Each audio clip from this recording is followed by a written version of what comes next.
네, 안녕하십니까? 손해평가사 박승입니다. 자, 이번 시간에는 이제 원예 작물학의 생육이라는 주제를 가지고 강의를 진행하게 됐는데요. 이 원예 작물의 생육이라는 게 뭐냐면 쉽게 말해서 이제 작물을 씨를 뿌려 가지고 아니면 뭐 정식을 해 가지고 그때부터 해 갖고 결국 언제까지 그 작물을 수확할 때까지 그리고 또 수확한 이후에도 그 저장을 어떻게 하는가, 그죠? 판매 때 할 때까지 그럴 때까지 모든 과정에 뭡니까? 필요한 그런 지식들을 공부하는 내용이라고 생각하면 되겠습니다. 그래서 이 원예 작물의 생육이 굉장히 방대해요. 모든 그 재배학의 전 과정이라고 생각해도 됩니다. 그런데 이제 제가 이 원예 작물의 생육을 그 세 단계로 나눠서 이렇게 강의를 진행하는 이유는 뭐냐면 우리 시험이 현재 출제되는 형태가 주로 이제 보니까 화분화라든지 춘화철에서도 출제되고 일장에서도 출제되고 아니면은 저장법이라든지 이런 부분에서 또 따로 출제되고 해가지고 손해평가사 시험이 출제되는 그 주제를 가지고 세 가지로 나눠 가지고 강의를 준비를 했습니다. 그래서 이제 오늘 첫 번째 시간으로는 상척발육이란 게 어떤 거고 화분화가 어떤 거고 춘화철은 또 어떻게 하는 건지 이런 것을 공부를 해보도록 하겠습니다. 자, 먼저 이제 상적 발육입니다. 우리가 제가 여러분들하고 이제 재배 환경에서 강의를 하면서 이 영양생장, 생식생장 이 얘기를 몇 번 했을 겁니다. 그죠? 이 영양생장은 뭐 줄기가 커지고 잎이 커지고 뭐 이런 식으로 제가 설명을 드렸는데 이제 정확한 이제 재배학적인 용어로 따지면 개념으로 말하면 종자가 발화되거나 잎이나 줄기가 증가하거나 눈을 형성하거나 이런 거 있지 않습니까? 그죠? 그리고 잎 줄기, 뿌리 같은 영양기관이 양쪽으로 이렇게 커지는 것. 이런 것을, 영양생장이다라고, 여러분께서 생각하시면 되겠고요. 생식생장은 제가 뭐라 그랬죠? 꽃이 핀 이후, 그죠? 그때부터가 생식생장이 시작된다라고 말씀을 드렸습니다. 그런 것처럼, 여기도 보면은, 체내 질적 재조정 작용이라고 돼 있죠. 그래서 이제 꽃눈이 형성되거나, 개화가 되거나, 결실하는 이때를 생식생장이라고 여러분께서 이해를 하시면 되겠습니다. 요게 요걸 갖고 문제로 나눈 것이 아니라 이 내용은 바로 재배학의 가장 기본적인 지식이기 때문에 우리가 알고 있어야 되겠습니다. 자, 그리고 이제 화아분화 이게 사실 제일 중요한 거예요. 제가 볼 때는 제일 중요한 거. 왜냐하면 이 화가 꽃하자죠. 아가 눈 아자잖아요. 그래서 이제 꽃눈, 우리나라 말로 따지면 꽃눈이고 환자로 바꾸면 화아가 될 겁니다. 그죠? 그러니까 화아분화, 꽃눈분화 이렇게 우리 꽃눈분화는 많이 들어봤죠. 이것이 돼야만이 결국 뭐예요? 사과를 먹을 수가 있는 거예요. 사과에 꽃이 피지 않으면 사과가 달리지가 않겠죠. 그러니까 이 꽃 화합 분화가 어떻게 되는가? 요것이 제일 중요한 겁니다. 그렇죠? 재배하는 입장에서는 이것이 안 돼버리면 큰일 나버리니까. 그죠? 그래서 요 내용만 잠깐 보겠습니다. 이렇게 화합 분화가 됨으로써 생식생장이 시작된다는 것도 이제 여러분이 이제 머릿속에 싹 들어오죠? 이거 영양생장은 입줄기 이런 것이 커지는 거고, 생식생장은 그 꽃이 핀 이후부터, 그때부터가 생식생장이 시작된다. 이것이 이제 여러분께서 딱 이제 개념이 잡혔을 겁니다. 그러면서 요 밑에 거 먼저 보겠습니다. 배추는 종자 때부터 전해 가면서 화분화가 되며 상추는 고온에 의해 화분화가 이루어진다. 어디서 많이 보셨죠? 그렇죠? 이미 우리가 이전에 기출문제에서 요 상추, 요 갈로치기, 그죠? 상추는 대부분 저온 처리하는데 상추는 고온 처리하더라. 그죠? 요렇게 갖고 제가 강의 때 말씀드렸지 않습니까? 기출문제 풀면서 요 내용이 두 번인가 정도가 시험에 출제가 됐어요. 11회 동안에. 그러니까 적지 않은 분량이죠. 두 번이 출제됐는데 한 번은 있을 수 있지만 두 번이 연속 나왔다는 거는 굉장히 출제가 많이 된 겁니다. 그죠? 아주 특이한 요 내용 가지고. 그죠? 그래서 요 내용 다시 한 번 더 여기다 제가 언급을 드렸고요. 자, 이렇게 이제 그러니까 꽃이 피는 것을 어떻게 하는가 이게 이제 중요한 겁니다. 그죠? 꽃이 피어야만이 결국 사과를 우리가 먹을 수가 있으니까, 그렇죠? 그래서 이게 제일 중요한 거 이게. 그런데 이게 최근에 초년도에는 농학 이론적인 문제들만 맨날 출제를 하고 이런 것을 출제를 안 했어요. 그러다가 이제서야 손해평가사 재배학 문제는 이렇게 내야 되겠구먼 하고 이제 그나마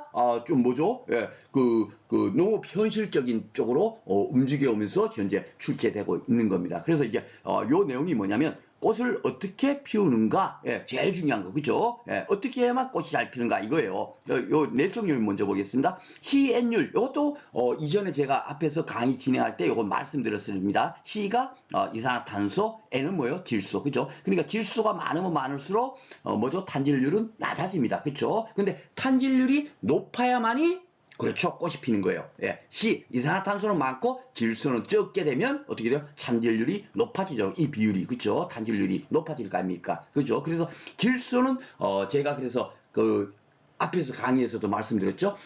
꽃이 핀 이후부터는 질소는 아무 쓸모없는 것이다 라고 얘기한 거예요. 이게 많아지면은 탄질률이 낮아지면 꽃이 안 피니까. 그렇죠? 그래서 질소는 생식생장기에는 필요가 없는 거다. 오직 그래서 제가 질소를 뭐 어떻게 기억을 했어요? 영양생장. 예, 그렇죠? 그래서 영양생장이라고 한 거예요. 예. 그렇게 우리가 딱딱 뭡니까? 개념을 키포인트를 잡아서 딱 공부를 하고 있으면 그 지식을 갖고 어디에든지 접목하더라도 다 뭐죠? 수학 공식제로 딱딱 맞아 떨어지게 되는 겁니다. 그쵸? 예, 그래서, 질소는, 영양생장, 요것만 딱 기억하니까 생식생, 꽃이 핀 시점에서는 질소는 무조건 놓고 없어져야 되는 겁니다. 낮아져야 되는 겁니다. 그래서 탄질률이 높아야 꽃을 피운다 하는 거 하나 알고 계시고, 또 하나는 외적인 요인으로는 일장 효과. 예, 빛이, 뭡니까?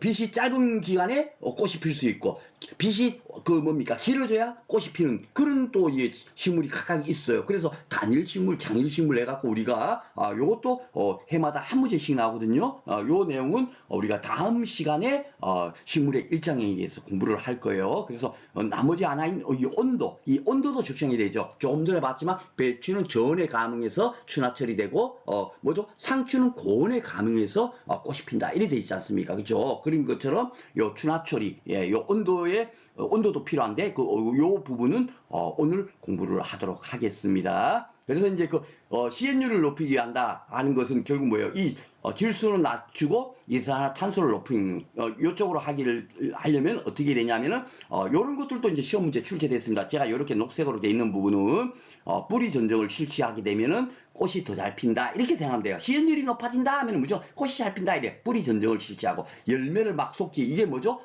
쉽게 말해서 적화하는 거 있죠. 예. 그 6개가 달려 있으면 그 6개 중에서 한 개만 남겨놓고 5개는 다 가위로 잘라서 없애버리는 겁니다. 예, 열매를 쏟게 한다 그러죠. 적과를 한다 그러죠. 이렇게 해야만이 해거리를 방지하고 그 한 개 달려있는 과실이 진짜로 경작자가 원하는 그렇게 우수한 품질로 이렇게 자라게 될 거예요. 그렇죠? 그래서 열매 쏟기도 하는 겁니다. 가지의 수평균. 우리도 요것도 여러분들 우리가 어디서 배웠나요?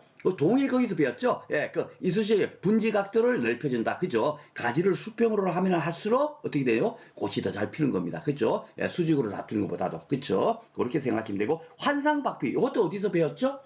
요거는 이제 우리 고치법, 거기서 배웠죠. 예, 고치법. 높은 곳에서 발근시킬 때는 어떻게 해요? 환상박피, 껍데기를 좀 뺏겨주고 거기다가 물리기를 딱 발라주면 어떻게 돼요? 발근이 된다. 그쵸? 예, 그렇게 해서 이제 영양 변식을 하는 것에 대해서도 공부를 했습니다. 그럼 이런 내용들이 다들 왜 이렇게 뿌리 전장하고 열매 쏟게 하고 가지를 수평으로 유지하고 환상박피를 하는가? 이것은 다 탄질률을 높이기 위한 재배 방법이고, 이 탄질률이 높아지면 결국은 어떻게 된다? 꽃이 잘 핀다. 이렇게 해서 이해를 하시면 되겠습니다. 자, 그리고 이제 장미 브라인드 현상 해가지고, 이 브라인드가 뭔가요? 브라인드가? 그렇죠. 우리가 햇빛 가리개. 그렇죠. 주택에, 야, 브라인드 좀 내려! 이래, 우리 그러지 않습니까? 그 브라인드입니다. 그러니까 이 브라인드라는 것은 결국 뭐예요? 햇빛을 가려놨다. 이런 의미가 되겠죠. 햇빛을 가리면 결국 어떻게 되죠? 꽃이 피려면 햇빛을 받아야 꽃이 필 텐데. 그러니까 꽃봉오리가 생기지 않는 현상을, 농학자님들께서 블라인드 현상이라고 이렇게 표현한 겁니다. 그래서 요것도 한 2번 정도 시험 문제 나왔어요. 그래서 제가 따로 이렇게 종표시에서 빼놓은 건데, 이런 것들도 있고 쉽게 말해서 블라인드 그러면 잘 모르면 그냥 블라인드 돌려봐 보세요. 그러면 아이고 이거 햇빛 가리는 거구나. 예, 그걸 연상하면서 문제를 풀면 되겠습니다. 그래서 여기 봐보면은 블라인드 현상이 왜 생기냐? 햇빛이 부족할 때, 예, 블라인드니까, 그쵸? 예, 일조량이 부족할 때, 예, 아니면 또 극기가 기온이 변하는 경우, 예, 이런 경우, 야간 온도가 너무 낮아졌다. 뭐 이럴 때 이제 발생하기 쉽다. 예, 이렇게 기억하시면 되겠습니다. 이것도 문제 또다시 이제 제가 다 풀어드리죠. 예, 문제 풀어보면서 다시 한 번 더 복습 정리하시면 되겠습니다. 자, 이제 마지막 남은 이 추나 처리. 저는 근데 이게 여기 보시면 추나 처리 먼저 이 개념을 읽어보겠습니다. 계하 유도를 위해 생육 중 일정한 시기에 일정한 온도를 처리하는 것으로 추나 처리는 보통 저온 추나. 그렇죠? 그래서 배추 저온 추나하는 겁니다. 그렇죠? 예, 그하고 여기 보면 고온 추나 차상추 있죠. 그렇죠? 예, 이렇게 상추 같은 경우는 고온 추나한다. 이렇게 이제 돼 있는 거예요. 대부분 저온 추나를 하는 겁니다. 그런데 이걸 왜 이렇게 하지? 나 이게 이해가 안 됐었어요. 예, 제가 이제 뭡니까 공부할 때. 그런데 이제 곰곰이 생각해보니까 이게 어떤 의미냐면요. 이렇게 생각하면 됩니다. 쉽게 말해서 보리는 여러분 언제 경작을 하죠? 가을에 아마 씨 뿌릴 겁니다. 그죠? 가을에 씨 뿌려갖고 겨울을 지나가지고 뭡니까 여름에 수확을 할 거예요. 그렇죠? 그런데 이제 가을에 씨를 뿌려야 뭡니까 보리가 싹을 틔우고 뭐 그다음에 이제 꽃도 피우고 이렇게 해서 보리가 자라고 할 거 아닙니까? 근데 그 가을에 뿌리지 않고 만약에 봄에 뿌렸다고 생각해 봐보세요. 보리가 자라겠습니까? 여러분? 안 자랄 겁니다. 그쵸? 그러니까 각각의 작물이 자라는 시기가 따로 있단 말이에요. 그쵸? 그런데 이 준하철이라는 것이 과연 뭐냐 하면은 보리를 가을에 뿌려야 되는데 가을에 뿌리지 못한 거야. 예, 그러니까 왜 이것이 재배하기에 있을까? 제가 이제 그걸 반대적으로 생각한 겁니다. 그렇기 때문에 이게 만약에 가을에 뿌리지 못하고 봄에 뿌리면 어떻게 됐어요? 당연하게 꽃이 안 피겠죠. 예. 가을에 뿌려야 그 겨울을 지나가고 봄에 뭡니까 싹을 틔우고 이렇게 될 텐데 그 단계를 생략해 버리니까 꽃을 못 피는 거예요. 그러니까 이 준하철이 뭐냐면 그렇게 만약에 꽃을 피우지 못하는 상태가 됐을 때 그 시기에도 뭐죠? 예. 그 준하철을 함으로써 꽃을 피우게 할 수가 있다는 거예요. 그러니까 가을에 뿌려야 되는데 가을에 뿌리지 못한 그 보리 씨앗을 가지고 준하철이를 한 다음에 그 다음에 봄에 뭡니까 토양이 뿌려지더라도 보리가 자라서 그 다음에 꽃을 피운다. 예, 이렇게 생각하시면 되겠습니다. 그 때문에 이렇게 준하철이가 시험 문제가 많이 나오는 거예요. 그 재배 현장에서 요런 것을 가지고 응용해가지고 뭐죠? 재배 환경이 어려웠던 거, 안 됐던 것을 극복해서 재배할 수 있도록 그렇게 만들어주는 장치니까. 그렇죠? 그래서 준하철이가 굉장히 중요하다라고 생각하시면 됩니다. 그리고 여기에 자극의 감흥 부위는 생장점이 당연히 이렇게 할 거고요. 자, 그리고 이제 준하철에서 주로 시험 문제 나오는 게 요거예요. 준하철이가 처리 시기에 따라서 종자에다가 준하는 것이 종자에다가 뭡니까 이렇게 처리해주는 거 있고 녹식물 준하행은 뭐냐면 잎사귀에 할 겁니다. 잎사귀 그죠? 예, 녹채기 작물의 이파리에다가 뭡니까 이게 일정한 온도로 처리하는 거, 그죠? 저온 처리하죠. 이 저온 처리하는데 그 저온 처리를 어디 하냐? 종자에다 하느냐? 아니면은 녹식물에 하느냐 요 차이입니다. 그래서 요것이 지금 쉽게 보면 굉장히 쉬운데 굉장히 좀 헷갈릴 수 있어요. 왜냐면은 종자춘향은 뭐죠? 가을무라든지 배추 있죠. 요런 것이 종자춘향이 해당이 되고요. 녹식물 춘향에는 배추가 아니라 양배추가 들어가 있어요. 양배추. 그렇죠. 배추가 아니죠. 예, 배추가 아니고 양배추입니다. 그러면 좀 헷갈릴 수 있잖아요. 그리고 이렇게 등돼 있지만 우리 시험 문제는요. 예, 무조건 넣고 이렇게 딱 몇 가지 돼 있는 거죠. 딱 여기에서만 문제가 출제되지 더 이상에서는 출제되지 않아요.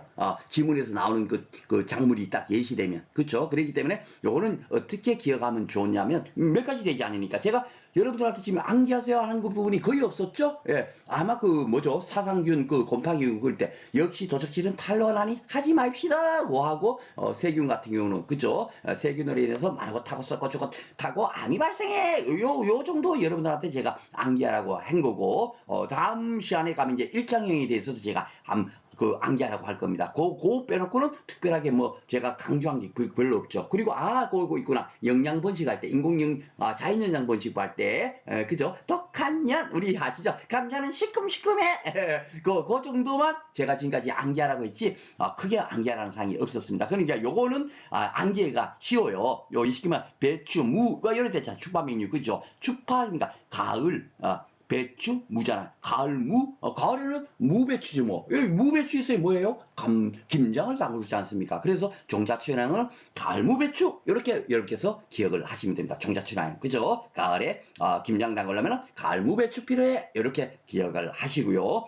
녹시물 춘향은 여기 지금 잘 봐보시면 양배추, 양파, 파가 있죠. 그러면 양파가 되겠죠. 그죠? 양파, 요까지 됐고요. 그 다음에 당근 있죠? 당근, 브로콜리가 있죠. 이거 꽃에서가 여기 있네. 그러면 당부합니다. 이렇게 되죠. 그러면 뭐예요? 요거, 결국 양파, 당부합니다. 이렇게 되겠죠. 그죠? 요 5개 외우는 것이 양파, 당부합니다. 이렇게 기억해버리면 되겠습니다.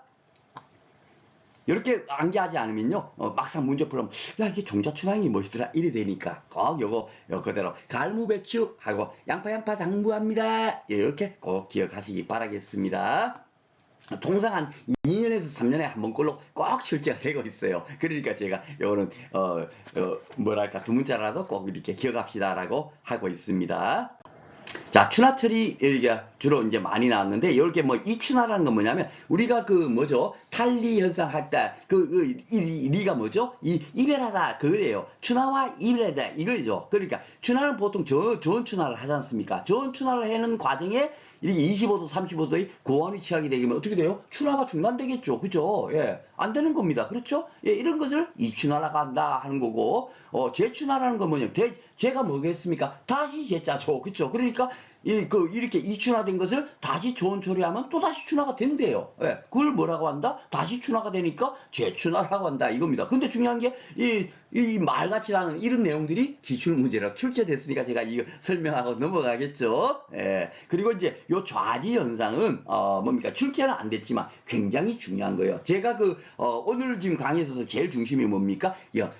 모든 식물은, 영양생장과 생식생장을, 과정을 거친다라고 우리가, 그걸 제가 굉장히 강조를 했죠. 그런데 이제 쉽게 말해서 생식생장으로 넘어가지 않게 되면 어떻게 되죠? 그렇죠. 생식생장으로 넘어가면 영양생장을 멈춰버린 거다고 제가 말씀드렸지 않습니까? 근데 생식생장으로 넘어가지 않게 되면 계속 영양생장만 계속 될 거예요. 그렇죠? 예. 그래서 꽃도 안 피고 계속 막 잎만 커지고 줄기만 커지고 이렇게 되는 거. 그렇게 되는 현상을 뭐라고 한다? 좌지 현상이라고 한다. 이런 것 정도는 이제 우리가 농학 용어 같은 거 몇 가지 이제 가끔 가다가 문제 나오니까 그런 거에 대비해서 기억해 놓으시면 좋겠습니다. 자, 그러면 이제 출제된 문제 한번 풀어보도록 하겠습니다. 야, 그동안 과연 어떻게 나왔나 하고 한번 보겠습니다. 자, 1회 때, 아이고, 1회가 저는 항상 가슴이 벌렁벌렁 합니다. 종자가 발화한 후 중기의 생장점에 발효가 있을 때 일정 기간 저온을 거침으로써 화가 형성되는 게 이게 뭐죠? 춘하철이죠. 그죠? 이거 여기 쉽게 나왔네. 그죠? 이렇게 춘하철이가 시험 문제에 많이 나왔던 거예요. 1회 때 이렇게 나왔고 4회 때도 온도 자극에 의해 화분화가 촉진하는 것을 뭐라고 하죠? 그렇죠. 춘하철이죠. 예, 그렇죠. 춘하현상. 그렇죠? 예, 이렇게 되는 겁니다. 예, 여기 보면서 주스타성 밀종자를 저온에 일정 기간 둔 후 파종을 하면 정상적으로 출수할 수 있다. 바로 요 얘기가 돼요. 그쵸? 예, 저온에 일정 기간을 딱 하면, 이거 겨울이 지났구나 하고 그 종자가 딱 벌써 뭡니까? 인식을 한 상태니까 봄에 딱 뿌리더라도 어떻게 돼요?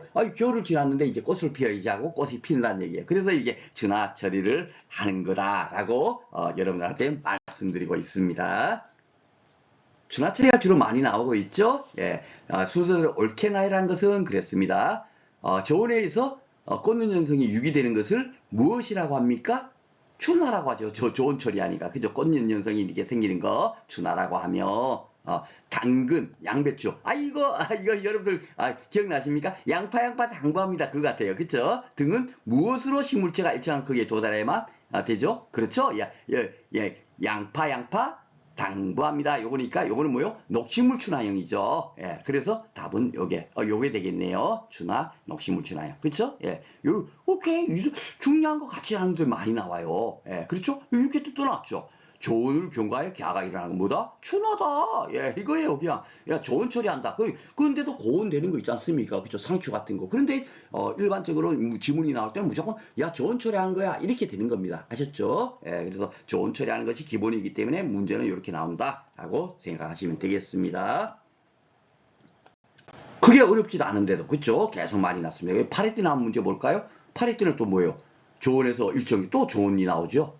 그죠? 지물질 하분화가 유기되는 것을 뭐라고 한다? 춘화. 이거 앞에서 나왔던 지문 그대로 써먹었네요. 그렇죠? 예, 춘화라고 하며 이후 25도 30도 3, 4도 노출 시 임을 받아 저음감을 다시 상쇄시키는 걸 뭐예요? 예, 이 춘화. 춘화가 춘화에서 이별했다. 이러니까 이겁니다. 그렇죠? 이렇게 그러니까 이 춘화 처리가 그렇게 뭡니까? 까다롭지 않게 문제가 계속 출제되고 있구나 하는 것을 알 수 있습니다. 자, 파리띠 또 나왔네요. 종자출하형은 뭐죠? 예, 갈무배추지 뭐. 갈무배추. 그죠? 배추 뭐 요거네요. 그냥. 그죠? 예, 요렇게 딱 해버리면 돼요. 이렇게 갈무배추만 이렇게 기억하면 왜 좋냐면, 여기 뭐 보세요. 이거는 양파 당부합니다 할 때고, 요거는 당부합니다고, 뭐죠? 요거는 양파 요거 들어있잖아요. 배추무만 뭐죠? 예, 종자춘하형이니까. 그죠? 나머지 이런 것들은 아닌 거잖아요. 그쵸? 예, 그래서 양파 당무도 합니다 하고 갈무배추만 딱 돌려버리면 이런 문제 풀 수가 있습니다. 계속 많이 나오고 있죠. 신기할 정도입니다. 자, 9회 때 볼까요? 화분화가 촉진되는 작물이 아닌 것. 여기 나왔죠? 뭡니까? 대부분 좋은 자극을 통해서 화분화가 된다고 그랬는데 안 되는 거. 제가 그래서 이게 상추. 그렇죠. 예, 요거는 고온 자극을 통해서 화분화가 되는 아주 특이한 품목이라고 말씀드렸습니다. 그런데 여기 또 나오지 않습니까? 그쵸? 기출문제 이게 이전에 한번 나왔었죠? 예, 또 이렇게 나온 겁니다. 그쵸? 신기할 정도입니다. 그러니까 공부량은 그렇게 많지 않으면서 쉽게 점수를 획득할 수 있는 문제가 많이 보이고 있습니다. 9회 또 나왔네? 요 장미의 브라인드 현상으로 나왔네요. 그죠? 요 브라인드. 요것은 이제 쉽게 말해서 잘 모르더라도 한번 봐보세요. 브라인드 그러면, 이거 햇빛 가리개. 이게 위에는 여러분들 모르는 분들 안 계시잖아요, 사실. 그죠? 그럼 햇빛 가리개니까 여기서 수분 부족, 칼슘 부족, 일정 부족, 근검부, 산소 부족, 떡밥, 아이고, 이걸로 만들었구만! 하고 이렇게 여러분께서 뭡니까? 현장에서 대응하는 능력. 이것을 제 강의를 통해서 뭡니까? 딱 이렇게 습득을 하셨다면 여러분들은 성공을 하신 겁니다. 아셨죠? 대부분 우리 재배학 시험 문제가 이렇게 처음 보는 것 같아도 이런 것들도 잘 봐보면 이렇게 인간적인 사고로 잘 활용을 하시면 이렇게 답을 찾을 수가 있을 것입니다. 요거를 잘 하시면 되세요. 아셨죠? 100% 우리가 뭡니까? 그 시험 문제 25문제를 공부한 내용에서 절대적으로 뭡니까? 25문제가 나온다라고는 저는 절대로 뭡니까? 생각조차도 못합니다. 한 16문제 정도만 나와줬으면 좋겠네. 이 정도가 제 바람이에요. 나머지 그러면은 한 19문제 정도는 뭐죠? 이런 식으로 우리가 풀 수가 있겠습니다. 자, 10회 때, 또 나왔죠? 완전히 이제 탄질비가 나왔네요. 그죠? 요게 그전까지 한 번도 나오지 않다가, 탄질률이 굉장히 높아지면 어떻게 화분화가 촉진되고, 이게 너무너무 중요한 건데, 출제되지 않다가 진짜 드디어 나왔습니다. 이제 조금 이제, 정말 이제 재배학 시험 문제 다음 문제로 이제 바뀌고 있는 거예요. 초년도에는 완전 순수한 농학 이론적인 문제가 나오다가, 또 오히려 최근에 나온 문제가, 실질적으로, 뭡니까? 뭐죠? 현실에 맞는 그런 문제로 많이 출제되고 있다라고 생각이 됩니다. 한번 풀어보도록 하겠습니다. 옳게 나열을 한 거네요. 작물체 내의 탄수화물과 질소의 비율. 그죠? 탄수화물과 질소의 이 비율입니다. 비율을 단질률이라고 하며 과수재배에서 환상박피라는 게 뭐죠? 그 껍질 벗기는 거 있죠? 그걸 이제 박피한다. 예, 피를 걷어낸다. 그러니까 바로 이 환상박피가 그런 겁니다. 껍질 벗기는으로써 환상박피 윗부분에 CN율이 뭐가 된다. 그러니까 한번 보겠습니다. CN율이 높아지면 먼저 넣어보겠습니다. 그렇죠? 높아지면은 어떻게 돼요? 꽂는 분화가 촉진되죠. CN율이 높아야 화분화가 잘 되는 거지 않습니까? 그죠? 그러니까 높아지면 꽂는 분화가 촉진된다. 여기 맞네요. 그죠? 낮아지면 꽂는 분화가 억제된다. 사실 이것도 뭡니까? 맞을 수도 있겠죠. 그렇죠? 이것 또한 솔직히 틀린 지문은 아니에요. 그런데 이게 참 문제가 좀 애매하게 나온 거죠. 이것도 요 내용을 집어넣더라도 틀린 지문은 아니지만 이 출제자께서 출제한 의도는 뭐냐면 탄질률이 높으면 꽂는 문화가 촉진된다. 요걸 물어본 것 같아요. 그렇죠? 그래서 답이 3번으로 됐지만 실질적으로 4번으로 찍더라도 이거는 틀린 지문이 틀린 답이 아니라고 저는 이제 생각을 하고 있습니다. 그까지만 제가 하고 넘어가도록 하겠습니다. 요거는 제가 다 미리 강의안 보시면 탄질률이 높으면 꽂는 문화가 촉진된다. 요거는 미리 강의안에서 써 있으니까 그렇죠? 그대로 여러분께서 이해를 하시면 되겠고요. 지난해 나온 문제 보겠습니다. 지난해는 뭐 나왔나요? 아이고, 녹식물 춘화형. 또다시 나왔습니다. 그죠? 녹식물 춘화형은 요즘 뭐죠? 양파, 당부합니다. 그것만 찾으면 돼요. 그죠? 그러니까, 이거 양파. 그러니까, 요거 맞네요. 그리고 요거는 뭐가 틀렸어요? 배추가 벌써 틀렸죠? 갈무배추. 그죠? 갈무배추. 무 들어갔죠? 예. 그리고 여기는, 부추는 이거 뭔지는 모르더라도, 뭐요? 브로콜리 당부합니다니까. 그죠? 요 정도만 현재, 정확하게, 녹색물 춘화형으로 지금 이제 우리가 공부를 했잖아요. 그러면 요걸 갖고 우리가 문제를 풀면 답은 10배 1번을 체크를 할 수 있겠습니다. 자, 이렇게 해서 이제 오늘 그 춘화 처리를 중심으로 출제가 많이 됐다는 것을 이제 여러분께서 알고 계실 거고요. 다음 시간에 공부할 이 1장형 또한 춘화 처리만큼이나 출제가 굉장히 많이 되고 있어요. 그래서 다음 시간에는 1장형에 대해서 공부해 보도록 하겠습니다.